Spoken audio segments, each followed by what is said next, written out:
welcome everyone. It's a pleasure to be here today. I will be moderating this panel.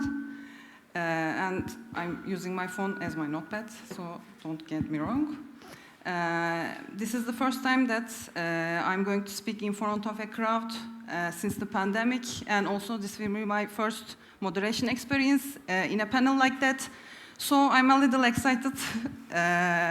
First, I want to introduce myself briefly. I'm Sina from Vertigo Games. I worked there as a product manager. As Vertigo Games, we are published a game called Critical Strike with 90 million downloads overall and 450K daily active users. Right now, we are working on developing the games in the same genre. So, about today's topic, in the early days of the App Store, users paid once to download an ad-free app, but in time, user behavior have changed and they have become less willing to pay for apps. So, apps with in-app purchases and ad systems have grown in popularity. Users started to spend more time in games. While apps and mobile games have developed rapidly in the past few years, we can make most of our revenue from ads. So today we will be discussing those ads. We will have Stefania from Smaato, Vincent from TapNation, and Antoine from Bidstack. So I will sit in my chair and we will begin.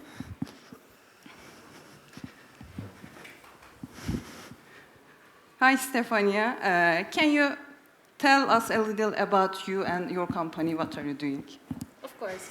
So, nice to meet you, everyone. My name is Stefania, and I'm representing Smaato. I'm working on the publisher side, making mainly business development and support of our existing partners.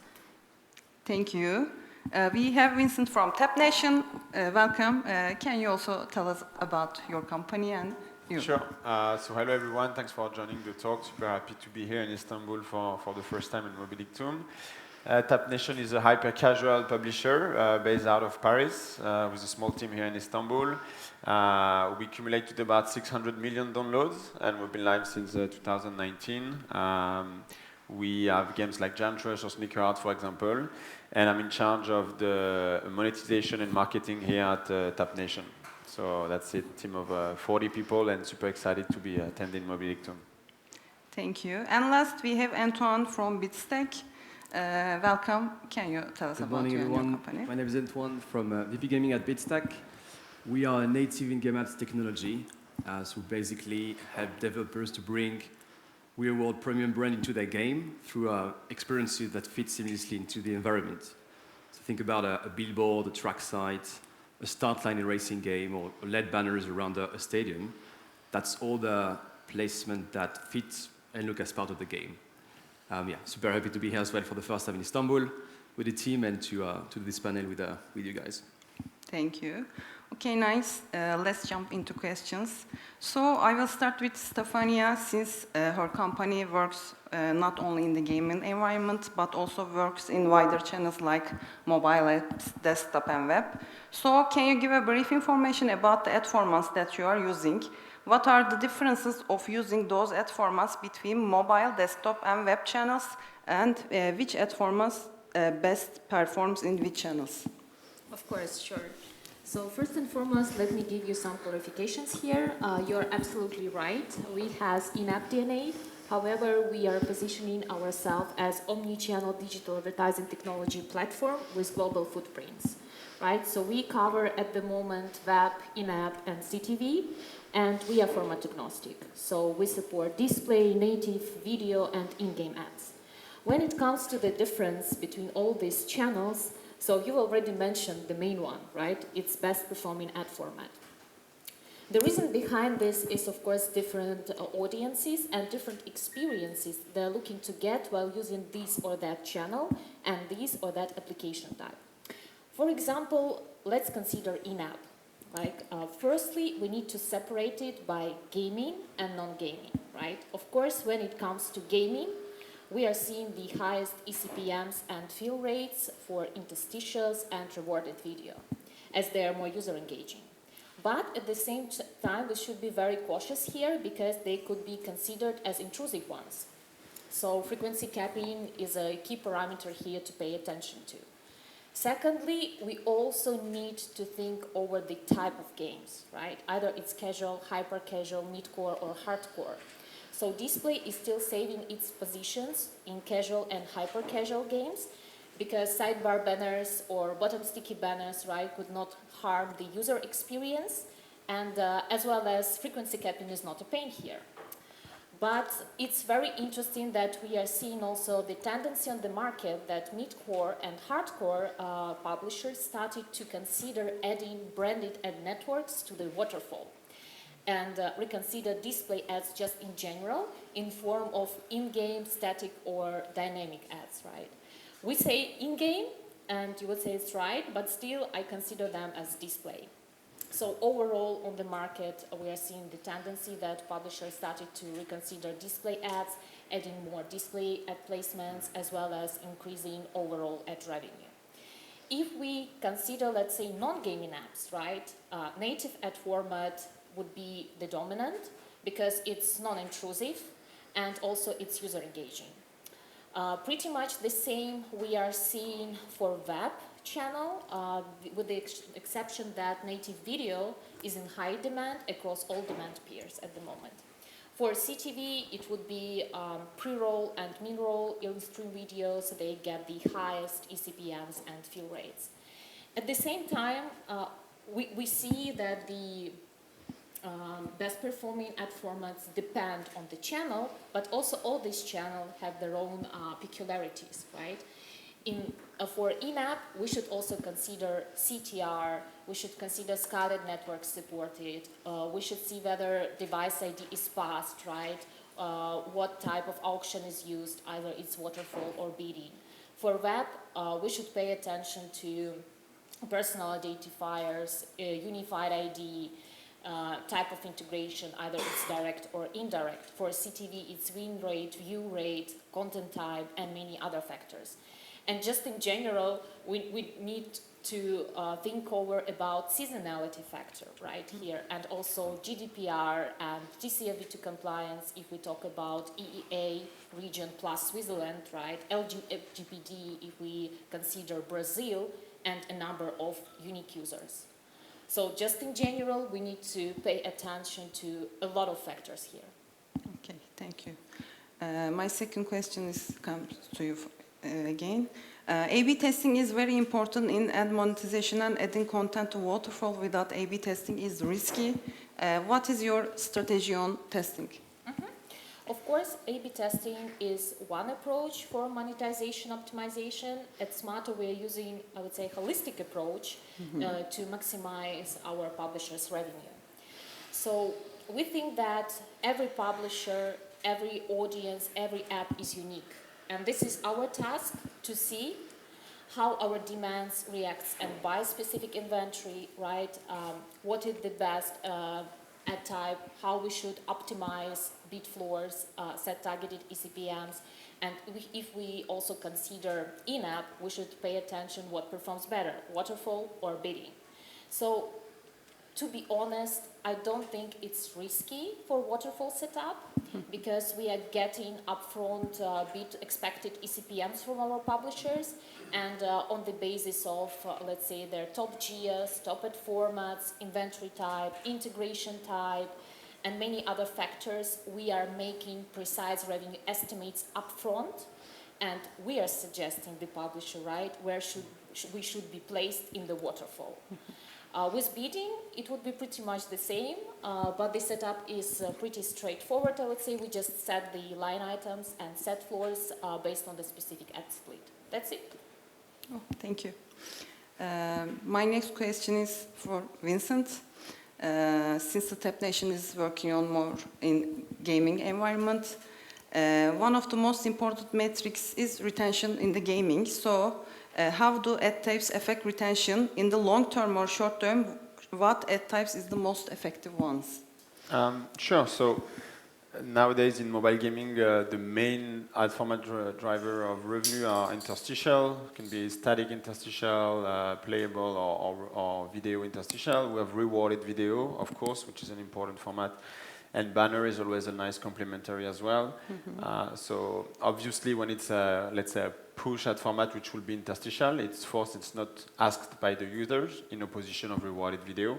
So I would say this is the one that is the most recurrent, at least in hyper-casual, and the most driving revenue. But of course, it affects the retention, as you mentioned, because you can sometimes get 5-10 seconds video at the beginning can be non-skippable. So it does affect the retention in the long term. The more you see ads, it can have a little impact. But of course, when you look at the long-term LTV, often high frequency of interstitial in hyper-casual is beneficial because the cost of the revenue, the eCPM associated, balance more the retention that you can observe in the long term. So the final metric is definitely the LTV for us. Nowadays at TapNation, we do work on a little bit games outside of hyper-casual. We do have some casual game like water color sort puzzle, for example, which have more of a 20-30 minutes of playtime per day. So in that case, because the playtime is longer, we tend to have a lower frequency of interstitial, more every 30 seconds to 1 minute versus every level on hyper-casual, for example. So those are some of the techniques. And finally, we do have some idle games as well. Idle Bank today is one of our most IP-driven game. So in that case, we forget totally interstitial, and we focus mostly on IP and rewarded video. Rewarded video is also something that can help the retention because the users who doesn't pay can still access to extra content. So it depends a lot on the vertical and type of game, I would say, between hyper-casual, casual, idle, or hardcore. But for sure, interstitial and rewarded video need to be considered as the main one for balance of ad revenue on those cases, yes. Thank you. How about the retention monetization balance? How do you balance between ad monetization and churn users? With which tests and technologies do you use to manage this process? Yes, so at TapNation, I guess like most of the publishers and studio, we have developed our own internal platform with our data and engineering team to A/B test all those and create different cohorts of users.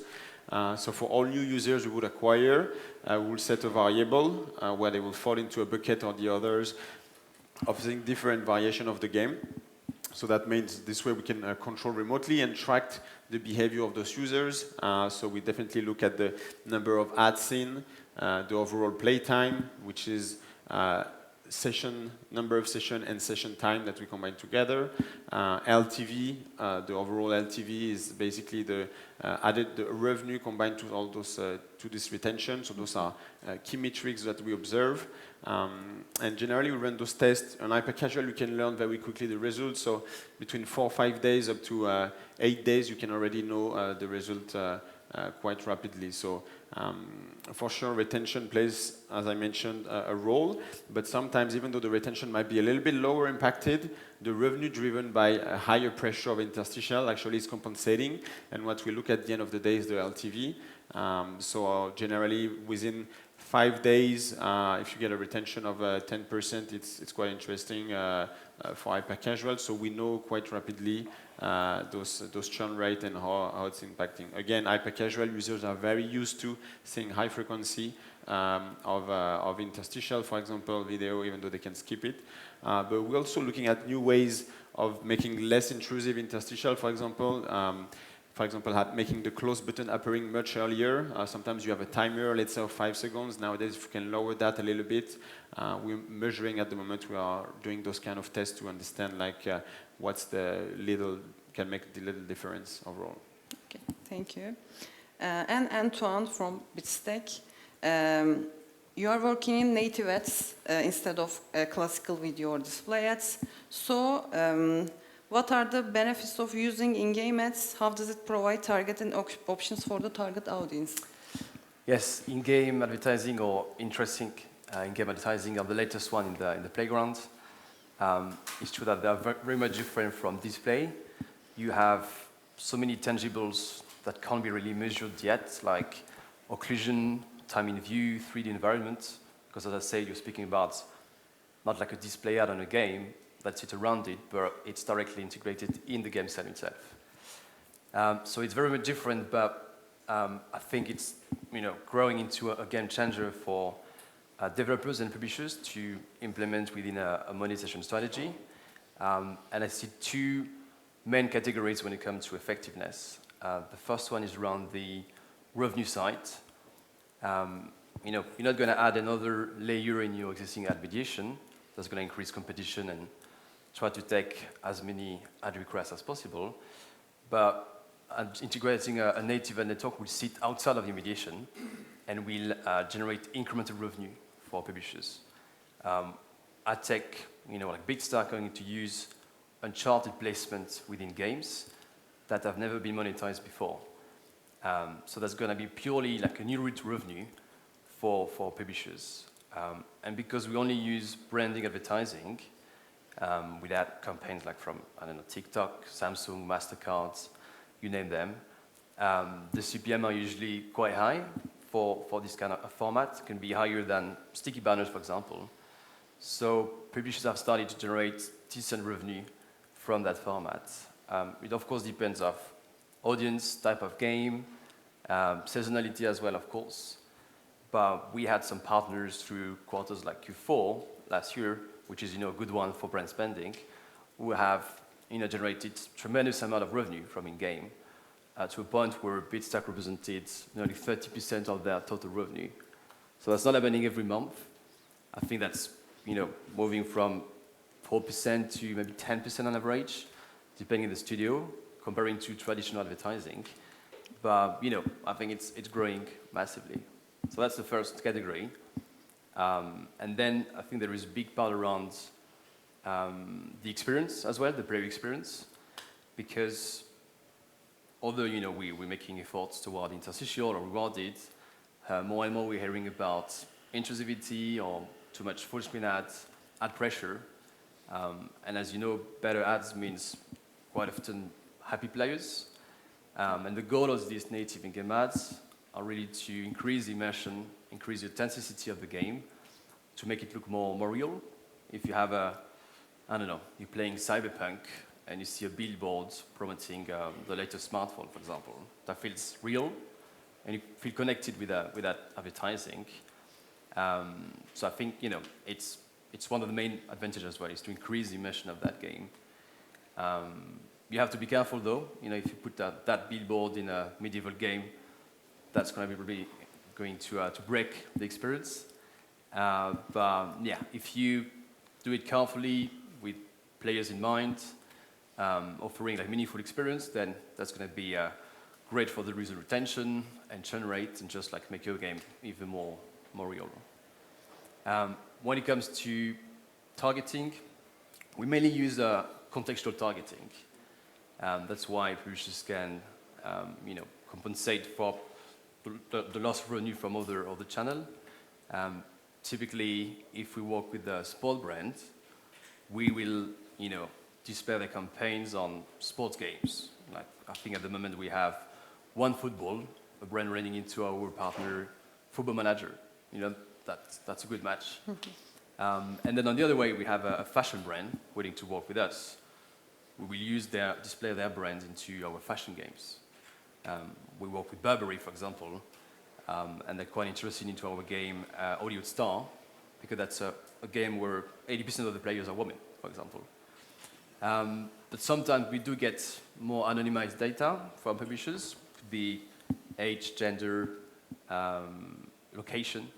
And in this case, we can better segment the audience and offer better targeting for them to increase even more this experience.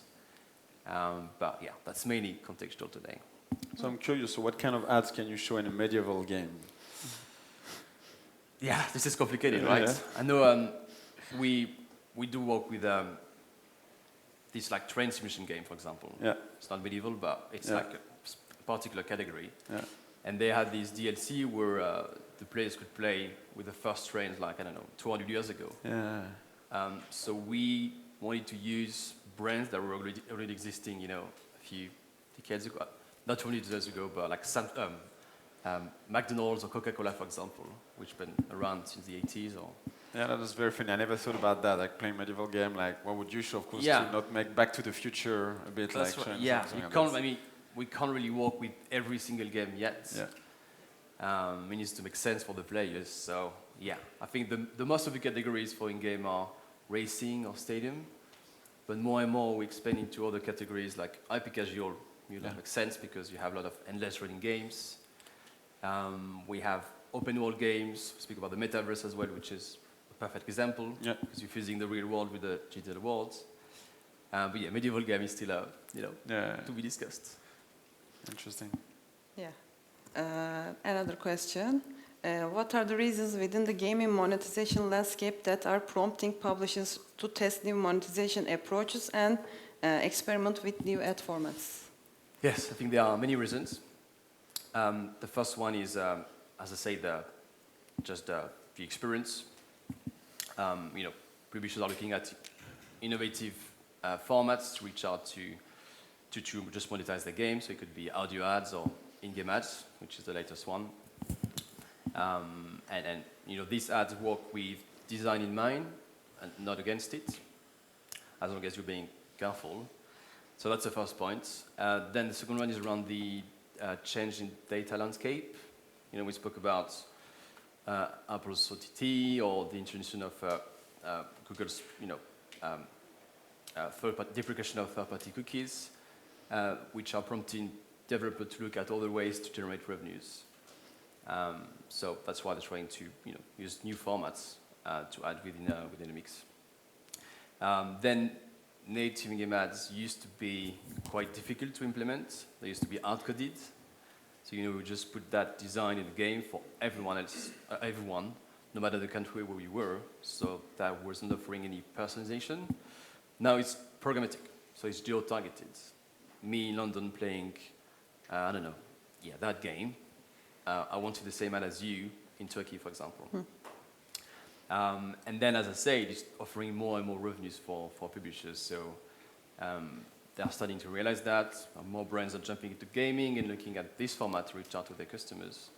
So it's growing, and we see more and more leading studios which are trying this new medium among their traditional advertising.